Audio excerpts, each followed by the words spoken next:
સ્વાગત છે તમારું ફરીવાર આરસીએમ ગુજરાતની યુટ્યુબ ચેનલમાં। જંગલમાં પ્રેમી પંખડી અને હવસનો શિકાર 15 વર્ષથી કરી રહ્યો હતો ક્રૂરતા। જી હા મિત્રો, લોકો અવનવાર આરામની શોધમાં જંગલમાં બેસી જતા પ્રેમી યુગલોમાં પણ એકાંત જોઈ ત્યાં જતા અને ઉત્તર પ્રદેશથી ગોરખપુરથી કુશીનગર રસ્તા પર આવેલું કુસુમહી જંગલ પર એકાંત અને પ્રકૃતિ વાતાવરણ માટે જાણ્યું છે। પણ કોઈ હતું કે જે આ જંગલને બદનામ કરી રહ્યું હતું।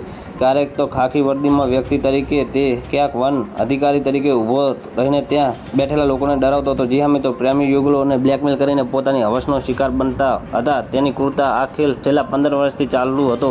પોલીસ સાથે ઝડપાયા બાદ તે ડાયના નામના આ જાનવર ગુનાની કુંડળી બહાર આવી હતી, જેને ચોંકાવનારી હકીકત સામે આવી છે। જી હા મિત્રો, ગોરખપુરના કુસુમહી જંગલમાં રહીને લોકોનો શિકાર કરનાર દેવેન્દ્ર નિષાદ ઉર્ફ ડાયના પર પોલીસને પકડ વધુ કડક કરી છે।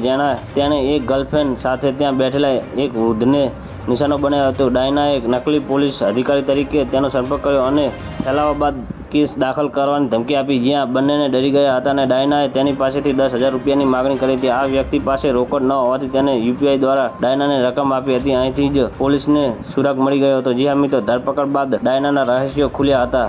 ડાયનાને પૈસા આપ્યા બાદ પીડિતાએ પોલીસ ફરિયાદ નોંધાવી હતી અને આ પછી પોલીસે તેમને બાતમીદારોને સક્રિય કર્યો હતો અને છૂટકું ગોઠવાયું હતું અને ડાયનાની સાથે તેની ગેંગના અન્ય 3 લોકોની પણ ધરપકડ કરી છે। ધરપકડ બાદ ડાયનાના ઘણા રહસ્યો ખુલ્લે આમ આવે છે। યામાં તો તે છેલ્લા 15 વર્ષથી જંગલમાં પોતાના કારા કામો કરી રહ્યો હતો અને આ જંગલમાં કોઈ ફરવા કે બેસવા આવે તો તે તરત જ તેના ગોરખ ધંધાનો કામ લાગે તે જતો હતો અને આ પછી ડાયના ત્યાં જતી અને લોકોને માર મારીને લૂંટી લેતો હતો। જી હા મિત્રો, તો અમારી ચેનલને લાઇક, શેર અને સબસ્ક્રાઈબ કરી લેજો। ધન્યવાદ। જય હિન્દ।